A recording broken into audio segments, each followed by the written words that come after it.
आहोत आणि सुरुवात महत्त्वाच्या बातम्यांनी करणार आहोत।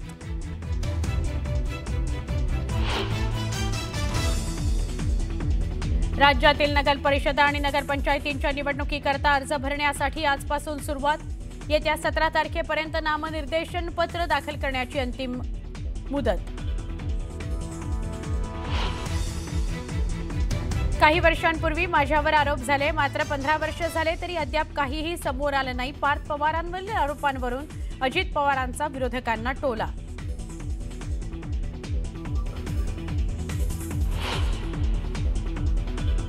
मातोश्रीवर घिरट्या घालणारं ड्रोन हे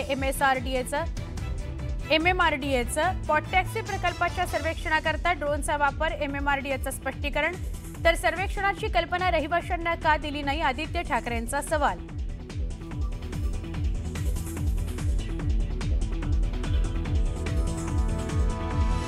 गाडी फोडून ना त्याला 1 लाखाचं बक्षीस मिळालं। मी तर फोडणारच भेटला तर।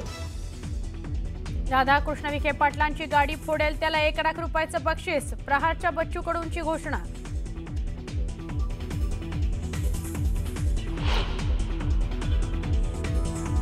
मनोज जरांगेंना मुंबई पोलिसांची नोटीस। मराठा आरक्षणाकरता विनापरवानगी उपोषण केल्याप्रकरणी नोटीस। जरांगेंचे वकील चौकशीला राहणार उपस्थित।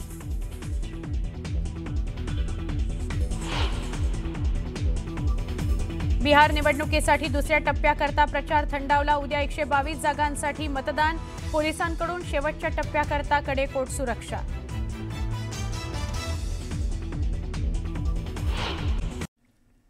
मुंबईमध्ये सध्या चांगलीच थंडी जाणवते। रविवारी पारा तब्बल 19 अंश सेल्सिअस इतका घसरला होता। हवामान खात्याच्या मते पुढच्या काही दिवसांमध्ये तापमान आणखी कमी होऊ शकतं। सकाळच्या वेळेत थोडं धुकं आणि गारवाही जाणवतो आहे।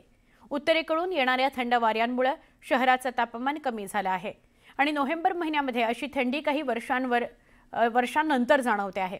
या सगळ्याविषयी आपण अधिक जाणून घेऊया आमचे प्रतिनिधी संकेत वरक यांच्याकडून।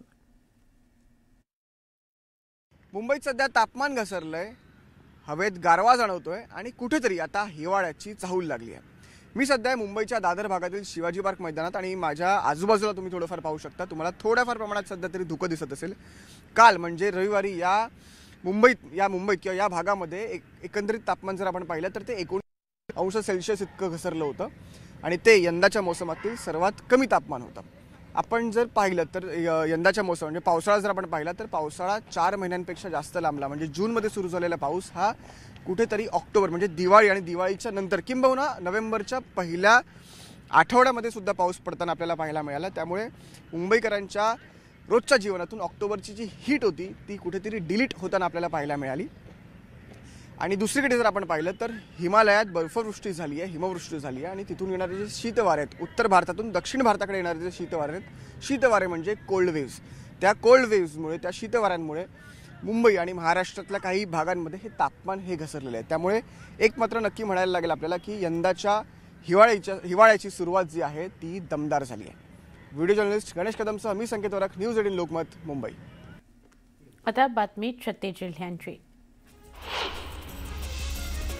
बदलापूर मुरबाड विधानसभा मतदारसंघामध्ये राष्ट्रवादी काँग्रेस शरदचंद्र पवार पक्षाला मोठा धक्का बसलाय। राष्ट्रवादी काँग्रेस शरदचंद्र पवार पक्षाचे गटाचे नेते सुभाष गोटीराम पवार हे भाजपमध्ये प्रवेश करणार आहेत। सुभाष पवार हे मुरबाडचे माजी आमदार गोटीराम पवार यांचे सुपुत्र आहेत। गोंदिया जिल्ह्यामध्ये थंडीचा जोर वाढलाय। गोंदियात काल 11.5 अंश सेल्सिअस तापमानाची नोंद झाली। पुढील काही दिवसात थंडावा आणखी वाढण्याचा अंदाज आहे। भाविकांचं श्रद्धास्थान असलेले साताऱ्यातील पालीचे खंडोबा मंदिर आजपासून पुढील 7 दिवस दर्शनाकरता पूर्णपणे बंद राहणार आहे। मंदिरातील स्वयंभू शिवलिंगाला वज्रलेप करण्याच्या कामामुळे मंदिर बंद राहणार आहे। ओंकार हत्ती पकडण्याच्या मोहिमेबद्दल कोल्हापूर उच्च न्यायालयामध्ये याचिका प्रलंबित आहे। उच्च न्यायालयाच्या निर्णयानंतर ओंकार हत्ती पकडण्याची पुढची प्रक्रिया सुरू होणार आहे। नांदेड जिल्ह्यातील लोहा तालुक्यातील वडेपुरी शिवारामध्ये बिबट्या आढळला। एका गावकऱ्याने बिबट्याचा व्हिडिओ काढला। गावकऱ्यांमध्ये भीतीचं वातावरण आहे, तर या बिबट्याची माहिती वन विभागाला देण्यात आली। ओबीसी भटके विमुक्त यांच्या वतीनं जालन्यामध्ये भव्य मोर्चा काढला जाणार आहे। प्रकाश आंबेडकर यांच्या नेतृत्वाखाली हा मोर्चा काढला जाणार आहे। या मोर्चामध्ये ओबीसी नेते नवनाथ वाघमारे, लक्ष्मण हाके देखील सहभागी होणार आहेत। ओबीसी आरक्षणामध्ये होणारी घुसखोरी थांबवा या मागणीकरता हा मोर्चा काढला जाणार आहे। मुंबईच्या अटल सेतूवर सध्या रिफेसिंगचं काम सुरू आहे। हे काम मुंबईकडून उलव्याला जाताना 5 ठिकाणी सुरू असल्याने 3 पैकी 1 लेन बंद करण्यात आलेली आहे। या कामावरून आमदार आदित्य ठाकरे यांनी जोरदार टीका केली आहे। भ्रष्टाचार करणाऱ्यांना लाजही वाटत नाही असं त्यांनी म्हटलंय। कशा पद्धतीने हे काम सुरू आहे याचा आढावा घेतला आमच्या प्रतिनिधी प्रणाली कापसे यांनी। मी सध्या आलेली आहे मुंबईच्या अटल सेतूवर। अटल सेतू म्हणजे मुंबईच्या हार्बर लाईन ला सुरू होणारा रस्ता जो थेट पनवेलला जोडतो। सगळ्यात मोठा समुद्रावरून जाणारा पूल हा सध्या आहे, परंतु हा पूल आता पुन्हा एकदा चर्चेत आलेला आहे, कारण साधारणतः 1.5-2 वर्ष झालेली आहेत या पुलाला उद्घाटित होऊन, आणि दरम्यानच्या काळात इतक्या लवकर या पुलाला रिसर्फेसिंगची गरज पडलेली आहे। तुम्ही पाहता आहात की या ठिकाणी हा जो पॅच आहे, या पॅचमध्ये जवळपास एक आपण पाहतोय की एक 100 फुटाचा तरी किमान हा पॅच आहे, ज्याच्यामध्ये आपण पाहतोय की खोदून ठेवण्यात आलेलं आहे। वरचं डांबर जे आहे ते काढण्यात आलेलं आहे आणि आता इथे पुन्हा एकदा डांबराचं रिसर्फेसिंग केलं जाणार आहे। हा जो पॅच काढून ठेवलेला जरा हिरवा असा रंग तुम्हाला या ठिकाणी दिसतोय, हा सगळा पॅच काढून ठेवण्यात आला आहे आणि त्यासाठी अटल सेतूची जी एक लेन आहे या भागातली ती पण बंद केल्याची आपण बघतो आहोत। मुळात 2च वर्षात या रस्त्याला जे रिसर्फेसिंग करण्यात आलेलं आहे त्यावरून आमदार आदित्य ठाकरे यांनी सुद्धा आता ट्विट करून याचा निषेध केलेला आहे। ते असं म्हणतायत त्यांच्या ट्विटमध्ये की जगातला कुठलाच देश अशा पद्धतीचा भ्रष्टाचार हा सहन करणार नाही। 1-2 वर्षापूर्वीच उद्घाटित झालेल्या या रस्त्याच्या बांधकामात किती मोठ्या प्रमाणावर भ्रष्टाचार झाला आहे ते बघा, की इतक्या वेळेला या रस्त्याच्या रिसर्फेसिंगची गरज येऊन पडलेली आहे। आता मी खाली उतरून तुम्हाला दाखवते। साधारणतः काही इंचाचा हा संपूर्ण थर आहे, जो थर काढून टाकण्यात आलेला आहे आणि जसं मी सांगितलं एक 100 फुटाचं वगैरे अंतर असावं हे, जिथं हे सगळं रिकोटिंग केलं जाणार आहे। मी खाली तुम्हाला दाखवू शकते की हा माझा पाय आहे आणि हा मूळ वरचा इथला थर आहे।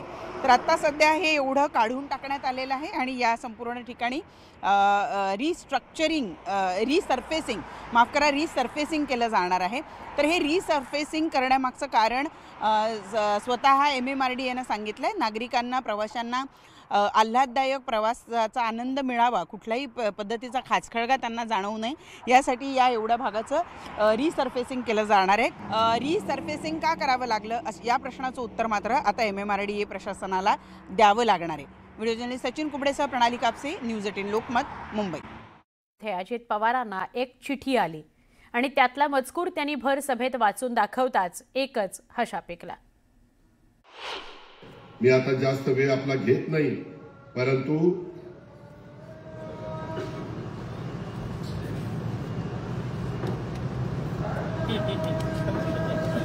हे टीव्ही वाल्याचं फार अवघड झालं।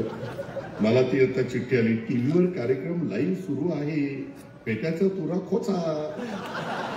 आता मला काही डोळे असे आहेत, माझ्या पेटाचं फोन काय खऱ्याची दुनियाच राहिली नाही। बरं मी बोललो की बघा अजित पवार कसं बोलतो, काय खरं ते बोलतो, काय चुकीचं बोलतो, मला तर काही कळत नाही। हार तर इथून पुढे असं कर बाळासाहेब, कुठं सभा असली की एक आरसा असावा, म्हणजे मी मतदार की काय